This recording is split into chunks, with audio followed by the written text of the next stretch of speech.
Bom dia, amores. Espero que todos estejam bem, saudades de vocês. Estou passando aqui para dizer que a gente vai continuar nas aulas de artes como aula remota, tá?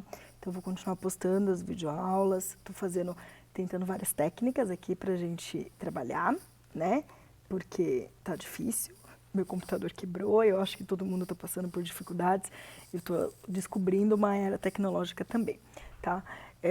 Recapitulando o que a gente falou nas aulas anteriores ali do primeiro bimestre, a gente estava falando sobre a Idade Média, falou sobre a arte bizantina, falou sobre a arte românica, sobre a questão da arquitetura, das iluminuras, das miniaturas, né, dos mosaicos. Tudo isso a gente fez em sala de aula e também fez aqui com as aulas remotas.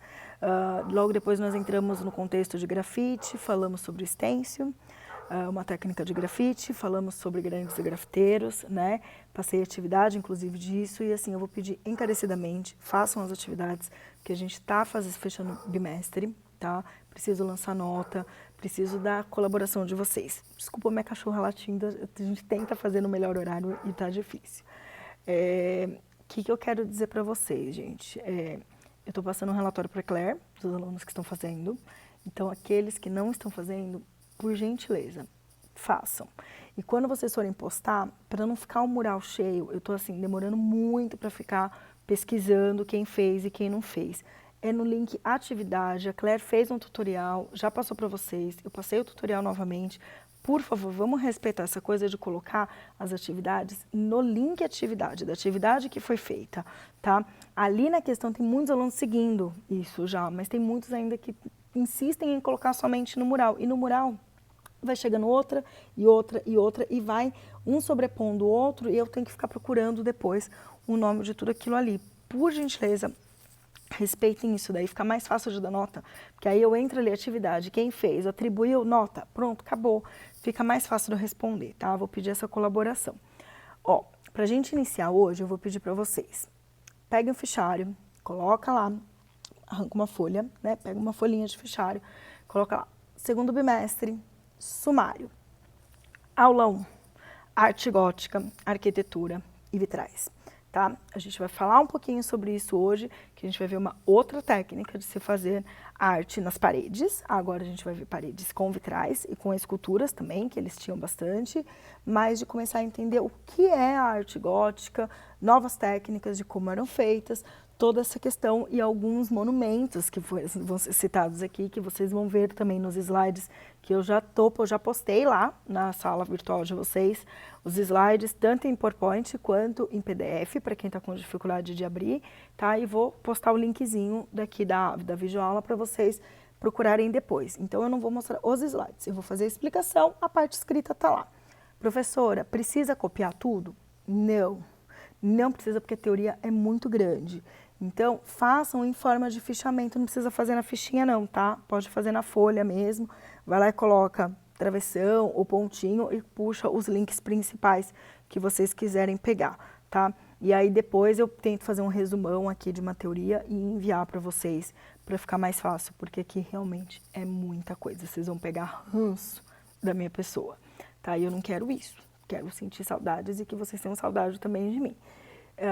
Pessoal, hoje eu vou postar a aula e na quinta-feira eu posto a atividade, para não ficar pesado para vocês também, porque tem gente que está querendo fazer tudo no mesmo dia, ok? Então a gente vai falar aqui arte gótica. O que seria essa parte gótica? Gótica vem de godos, dos povos bárbaros, tá? A gente está falando do finalzinho da Idade Média, da Baixa Idade Média. Quem dá esse nome de arte gótica são os italianos, na época do Renascimento, que é o movimento após esse daqui, porque eles antigamente era chamado de arte francesa e como foi um movimento surgido atrás de muita conquista bárbara, né, de cruzadas e da população querendo sair desse sistema feudal, porque há uma crise feudal neste momento, a gente tem um desenvolvimento comercial e urbano muito forte, uma centralização política começa a aparecer, então os italianos acabaram dando aos franceses este nome de arte gótica. Ela tem em outras partes do mundo, mas ela é muito mais focada na França, tá? A gente tem muita coisa da arte gótica realmente lá na França. Então, a gente vai ter esse desenvolvimento da cidade que vai acontecer e as igrejas, elas são o suporte para isso daí, onde também abraça essa população, tá? A gente tem aí o que seriam coisas principais da arte gótica? A arquitetura, os vitrais e a parte de desenvolvimento de esculturas, tá? Então a gente vai falar um pouquinho de cada um e aí depois eu passo a atividade para vocês. Em arquitetura, o que a gente tem de principais características, amores? 3 portais, 3 naves, nós temos as pontes agulhadas das torres, porque as igrejas, elas crescem, elas são verticais. Elas chegam a ter 35, 40 metros de altura, para vocês terem uma ideia, e de profundidade, mais de 100 metros de profundidade, por também aí os seus quase 25, 30 metros de largura, tá? Elas são extremamente largas, até mais que 30 metros de largura, porque elas pegam, assim, quarteirões inteiros. Essas igrejas, elas demoravam uma média de quase 100 anos para ficar pronta, tá? Ela demorou bastante, até por causa da quantidade de detalhes e por causa da quantidade de arcobotantes e de ogivas que tem. Já visto que se eu faço uma construção alta e eu coloco a parte dela aqui na horizontal, isso daqui tende a fazer isso, quebrar. Então, para eu expandir isso daqui para a lateral e para cima, eu começo a fazer arcos. Então, eu ponho um arco para cá, põe um arco para cá, um arco para cá, e é nesse arco que a gente faz, tem a sustentação aqui, tá? E a sustentação aqui. Isso faz um equilíbrio arquitetônico onde não faça isso. Então, eu consigo crescer para cá, eu vou crescendo essas coisas, tá? Um dos pontos principais que a gente define o que seria uma catedral gótica seriam as rosáceas, que são círculos, como uma flor dentro, que fica no centro da igreja, acima de uma das portas de entrada, de uma nave de entrada, tá? E ela é repleta de vitral, que a gente só consegue enxergar ela do lado de dentro, esses vitrais.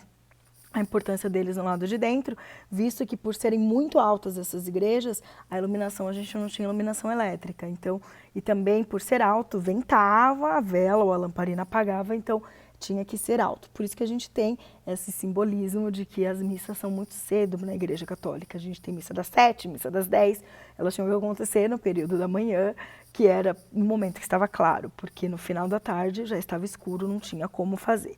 E a parte de acústica começa a ter essa acústica que ecoa, né? Começa então os cantos gregorianos que surgiram na época românica, eles continuam aqui porque a igreja começa a ser um grande centro acústico também, tá? Então a gente tem aí a rosácea e esses vitrais coloridos muito presentes na arquitetura. Uma das principais igrejas que a gente tem é a Abadia de Saint-Denis, tá? Na França. A gente tem no interior delas abóbadas, que seria essa estrutura, né, que a gente tem abobadada, né, como no estilo românico, que é aquela coisa mais assim, a gente começa a ter a abóbada de berço, que é aquela que eu expliquei na sala de aula, muito similar à de cobertura de ginásios esportivos. A gente tem a abóbada de aresta, que é quando uma emenda na outra, e nós temos a abóbada de cruzeta, que é quando elas se cruzam e o peso de uma coluna com a outra faz essa sobreposição aqui. Elas não têm ferro por dentro, tá? Diferente das construções de hoje, que tem uma estrutura de ferro e completa com concreto, isso daqui é pedra, isso daqui é apoio de uma na outra que acaba segurando. São construções que a gente tem aí para mais de 400 anos, tá? Aí seus 500 anos, mais ou menos, estão intactas. Só para vocês terem uma ideia de como eles pensavam muito nisso daí. Uma das principais catedrais que a gente tem também seria a Catedral de Chartres, tá? Ela teve a sua construção iniciada em 1145 e ela vai ser concluída depois, né, de um incêndio que aconteceu ali em 1194, ela começa a ser reconstruída, tá? As estátuas, elas são esculpidas ali no finalzinho do século XII, tá? E as janelas, elas vão, que seriam esses vitrais, eles começam a aparecer entre o século XII e o século XIII. Por isso que eu tô falando que, assim, demora aí seus 100 anos para se completar realmente uma catedral, tá? Ela tem em torno, tá, de uma área construída de mais ou menos 10 mil metros quadrados por 130 metros de comprimento e largura máxima de 46 metros. Então, a gente tem isso daí, uma grandiosidade, tá? Essas catedrais, elas são realmente muito grandes. Ela vem num estilo de cruzeta, a gente tem uma cruz, tá? Que vai fazer o corredor da igreja e dos seus altares, e a construção da frente com essas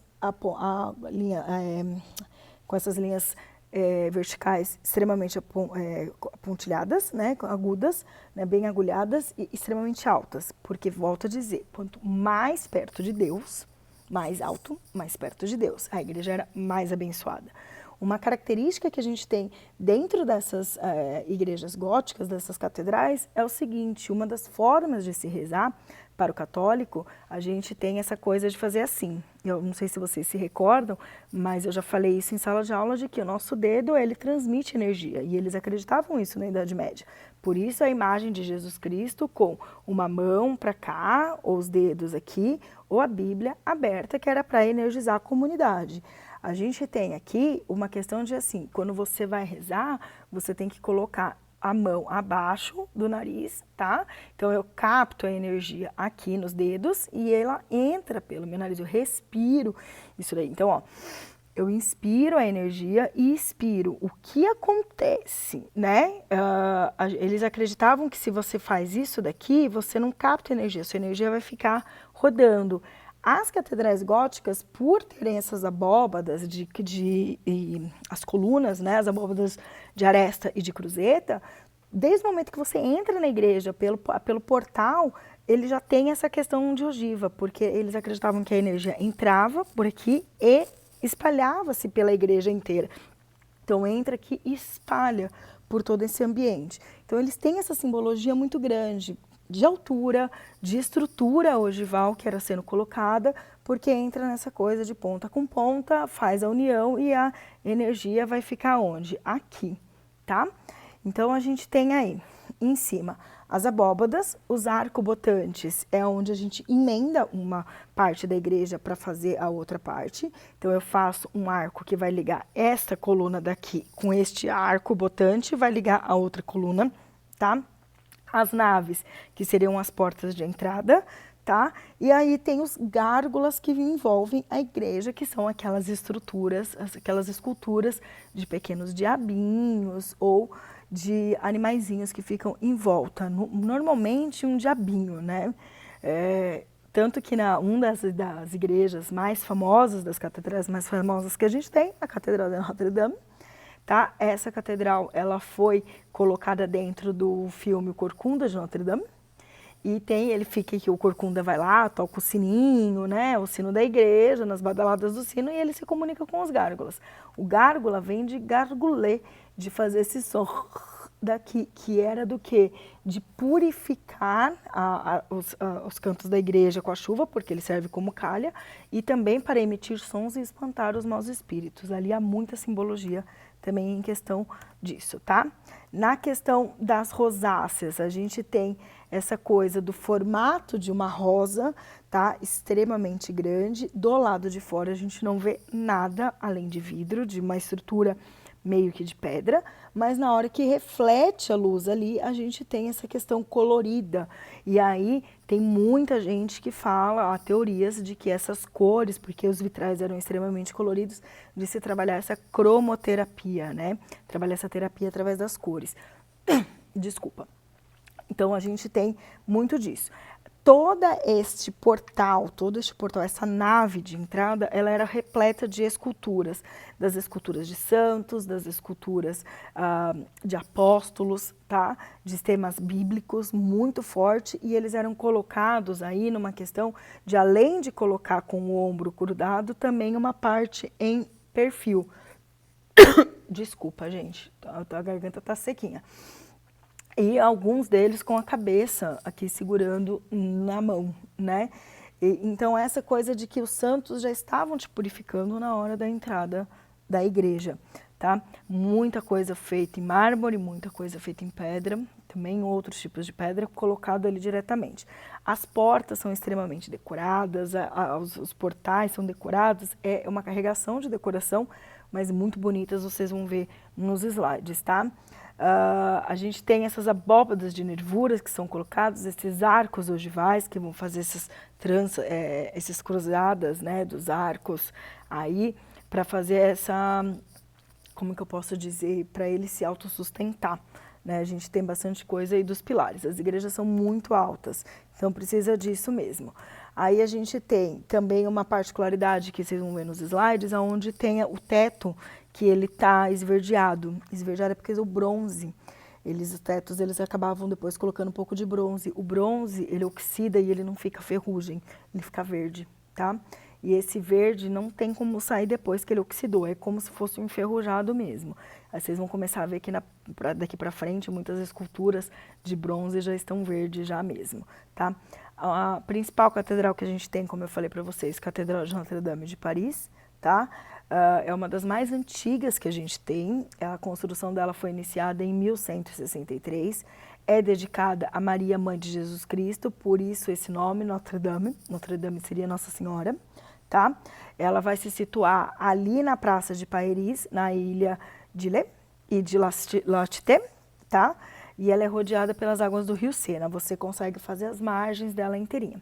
Essa catedral recentemente, né, o ano passado, ela acabou pegando fogo, ela está passando por um processo de restauração, já estava em restauração, agora entrou no processo maior ainda, foi um choque, assim, para quem gosta de arte. Eu particularmente fiquei extremamente chateada, porque eu já fui nessa catedral, ela é assim, maravilhosa, de deixar o queixo cair, sabe, depois que acabar essa pandemia, quem tiver condições, eu acho que tem que visitar. Né? Vendo assim, até ontem estava passando Andrea Bocelli, né, um dos principais tenores que a gente tem fazendo essa comemoração de Páscoa, e mostrar a Catedral de Notre-Dame, a Catedral a Duomo também de Milão, que também entra nesse estilo gótico, que é assim, é de doer o coração, porque são monumentos que recebem muita visitação, tá? A Catedral de Notre-Dame está fechada, não só por causa da pandemia, mas por causa da estrutura que ficou abalada, graças ao incêndio, porém eles conseguiram preservar os vitrais, que era a coisa que eles mais estavam preocupados, porque como a forma que é feito esse vitral, a gente não consegue fazer mais hoje, tá? Esse vitral, ele tem tanto na rosácea quanto nas janelas laterais, que são extremamente altas, quase que do tamanho da igreja, e elas vão contando cenas bíblicas, passagens bíblicas. Então, diferente dos outros templos artísticos que eram feitos em iluminuras ou afrescos, aqui a gente tem nos vidros, tá? A técnica que era utilizada para fazer esses vidros fazia o quê? Para fazer a junção de um vidro com o outro, que é aquela estrutura de ferro que vai emendar um no outro, era feito com chumbo, tá? Fazia uma solda com chumbo. E o vidro, ele era obtido com uma química feita de bismuto, cádmio, tá?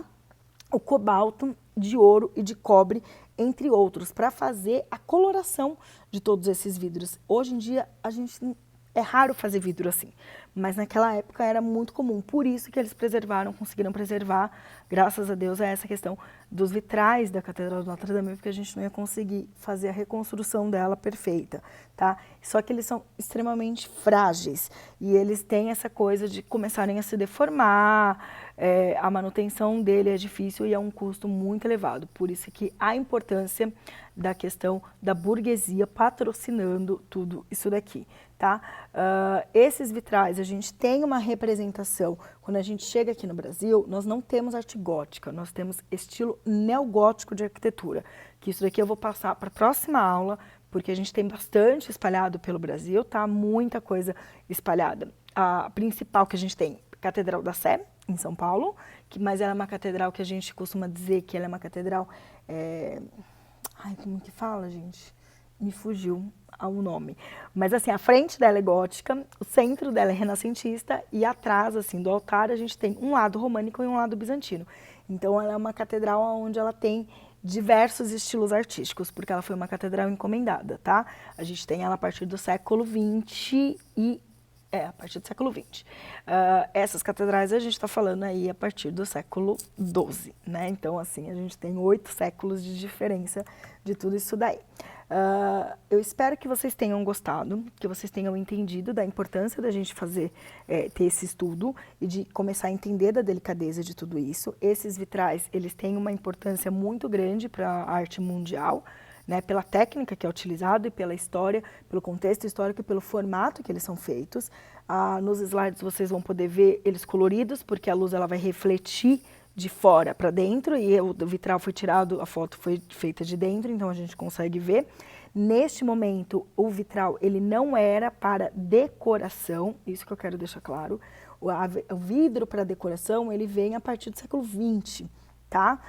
Mais ou menos ali em meados de 1920, década de 20 do século 20. Aqui, o vidro, ele é como nova técnica e também como riqueza, tá? E não é decoração, é informação, visto que aqui ainda, nesse momento gótico, do século XII ali até o século XIV, eles continuavam sendo analfabetos e a forma de se manter essa questão do teocentrismo era fazer a crença, essa coisa da arte católica, né, o catolicismo ser uma propagação de fé dentro da igreja, a arte era propagação de fé. Então a gente tinha esses vitrais contando as passagens bíblicas, a história de Deus e toda essa questão para se firmar. Então a gente tem muita coisa ali ainda da Idade Média, tá? Não tem como separar, não dá para falar que isso daqui é decoração. Não é decoração. Decoração é quando a gente tira desse vitral de Deus, de Cristo, de Virgem Maria e de apóstolos e santos e começa a fazer coisas aleatórias, flores e outras coisas, tá? Arco-íris, aí vai. Aqui não, aqui é totalmente voltado para essa questão de comunicação. Então, a gente saiu da utilização da parede como comunicação e entra agora como uma parede de vidro para comunicação, tá? Eu vou encerrar por aqui para não me estender muito. Se vocês tiverem dúvida, vocês podem me perguntar. Eu espero que vocês tenham gostado. E a atividade, ela vai ser um pouquinho mais chatinha. Então, eu deixo para postar na próxima aula, porque ela é mais complexa e aí daria o período das 2 aulas mesmo. Tá bom, gente? Façam as anotações de vocês, tirem suas dúvidas, pode me passar mensagem. Fiquem bem, fiquem em casa, se cuidem, fiquem com a família de vocês, pra gente se ver o mais breve possível, tá? Um beijo e até mais.